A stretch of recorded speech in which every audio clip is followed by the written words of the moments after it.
Quand on se promène dans la nature, c'est vrai qu'on peut vite se sentir un peu perdu face à l'infinie variété des feuilles. Mais et s'il y avait un secret, une méthode toute simple basée sur seulement 3 motifs pour enfin commencer à y voir plus clair? Allez, on plonge ensemble dans ce petit guide pour tout décrypter.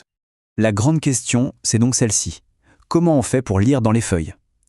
Eh bien la réponse, comme bien souvent dans la nature, elle se cache dans les motifs. Il suffit d'observer attentivement la structure de leurs nervures pour découvrir tout un langage.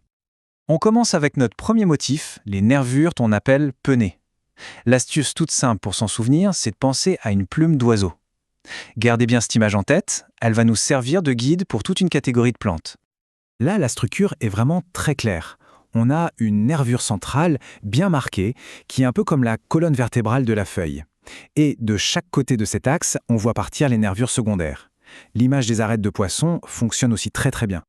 Alors attention, petite subtilité, une feuille pennée, elle peut être soit simple, soit composée. La feuille de chêne, par exemple, c'est une feuille simple, c'est une seule pièce, une seule lame.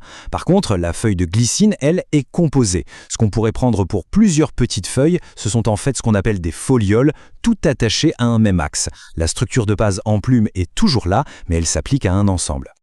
On passe maintenant à notre deuxième grand motif. Cette fois-ci, l'image à retenir, c'est celle d'une main bien ouverte. C'est le secret pour reconnaître les feuilles à nervures palmies. Ici, on change complètement de logique. Il n'y a plus une seule nervure centrale qui domine tout. Non, là, on a plusieurs nervures principales qui partent toutes du même point à la base de la feuille.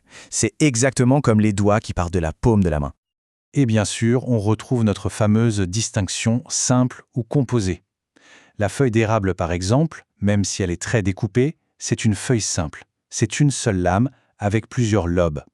À l'inverse, la feuille du marronnier, là c'est l'exemple parfait d'une feuille palmée composée. Chaque foliole est bien distincte et l'ensemble ressemble vraiment à une main avec ses doigts. Et on termine avec notre troisième et dernier motif, le plus linéaire de tous. Pour celui-ci, l'image à avoir en tête, c'est des rails de chemin de fer. Alors celui-là, franchement, c'est le plus facile à reconnaître. Pas de réseau compliqué, pas de ramifications dans tous les sens. Non, les nervures sont juste des lignes droites, toutes parallèles les unes aux autres, qui vont de la base de la feuille jusqu'à sa pointe. C'est très propre, très ordonné. L'exemple que tout le monde connaît pour une feuille simple à nervures parallèles, c'est le muguet.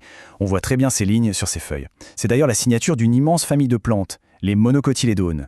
Mais alors, est-ce que ça existe en version composée? Et c'est là que les choses deviennent intéressantes. La réponse est sans appel, une feuille composée avec des nervures parallèles, c'est un cas rarissime. C'est vraiment l'exception qui confirme la règle. D'accord, mais pourquoi c'est si rare? En fait, c'est une question de botanique et c'est assez fascinant. Pour faire simple, il y a deux grandes équipes dans le monde végétal. D'un côté, les dicotylédones, comme le chêne ou le marronnier, qui adorent faire des feuilles composées. Et de l'autre, les monocotylédones, comme le muguet, dont la spécialité, ce sont les nervures parallèles. Ces deux groupes ont évolué différemment, du coup leurs caractéristiques ne se croisent quasiment jamais. Bon, récapitulons un peu tout ça. Avec nos 3 motifs et cette distinction entre simple et composé, on a maintenant une vraie grille de lecture, un petit guide de terrain super pratique pour commencer à identifier les feuilles autour de nous. Et voici le petit mémo visuel qui résume tout. On a donc 1. Les nervures pennées, en forme de plume, avec le chêne en simple et la glycine en composé. 2. Les nervures palmées, comme une main, avec l'érable en simple et le marronnier en composé. Et enfin 3, les nervures parallèles, comme des rails, avec le muguet comme exemple simple et une version composée qui, on l'a vu, est quasiment introuvable. Voilà, le secret est révélé. Finalement, ce n'est pas si sorcier que ça. Le langage des feuilles est à notre portée. Il suffit de prendre une seconde pour observer. Alors, la prochaine fois, au détour d'un chemin, dans un parc, quelle sera la première feuille à passer sous ce nouveau regard? À chacun de jouer.